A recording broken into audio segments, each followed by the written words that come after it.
आपने सुना पश्चिम बंगाल की मुख्यमंत्री ममता बनर्जी को, उन्होंने इस पूरे मामले को लेकर एक आयोग का गठन कर दिया है और ये आयोग इस पूरे मामले की जांच करके ममता बनर्जी की जो सरकार है उसको अपनी रिपोर्ट सौंपेगी। ममता बनर्जी की सरकार की तरफ से 2 रिटायर्ड जज भी इस पूरे मामले के लिए नियुक्त किए गए हैं। रिटायर्ड जज एमवी लोकुर और रिटायर्ड जज ज्योतिमय भट्टाचार्य को ममता बनर्जी की सरकार की तरफ से अपॉइंट किया गया है। अब ममता बनर्जी की सरकार ने ये एक्शन क्यों लिया है ये भी मैं आपको बता देता हूं। दरअसल जो लिस्ट सामने आई थी उसके अंदर अभिषेक बनर्जी का भी नाम शामिल था। अभिषेक बनर्जी ममता बनर्जी के भतीजे हैं। टीएमसी में उनका एक बड़ा पद है और साथ ही साथ वो लोकसभा सांसद भी हैं और इसी को देखते हुए ममता बनर्जी ने ये फैसला लिया है। ममता बनर्जी जब आज प्रेस कॉन्फ्रेंस कर रही थी तो उस वक्त उन्होंने प्रेस कॉन्फ्रेंस में बताया कि उन्होंने किस तरह से अपने पावर्स का इस्तेमाल करके ये एक्शन लिया है। साथ ही साथ उन्होंने देश के दूसरे जो गैर बीजेपी शासित राज्य हैं उनके मुख्यमंत्रियों से भी ये अपील की है कि वो भी इस तरह से इस मामले को लेकर एक्शन ले और साथ ही साथ ममता बनर्जी ने इस पूरे मामले पर देश की केंद्र सरकार पर भी नाराजगी जताई है।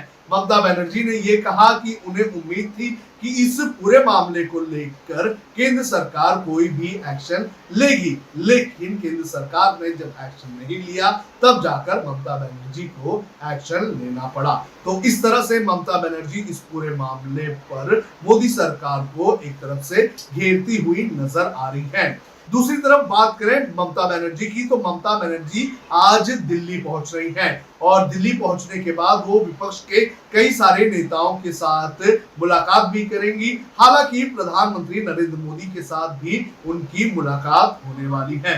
ममता बनर्जी ने अपनी इस विजिट के पहले ही विपक्ष के कई सारे नेताओं से ये अपील की है कि जब ममता बनर्जी दिल्ली में है तो दिल्ली में विपक्ष के नेताओं की एक बैठक बुलाई जाए और इसमें 2024 में होने वाले लोकसभा चुनाव को लेकर रणनीति बनाई जाए।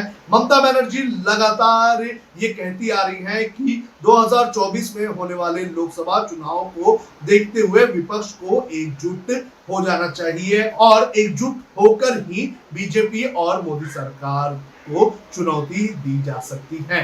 ममता बनर्जी अपने इस दिल्ली के टूर पर हो सकता है कि कांग्रेस की अध्यक्ष सोनिया गांधी, अरविंद केजरीवाल और दूसरे पार्टी के बड़े नेताओं के साथ मुलाकात करें।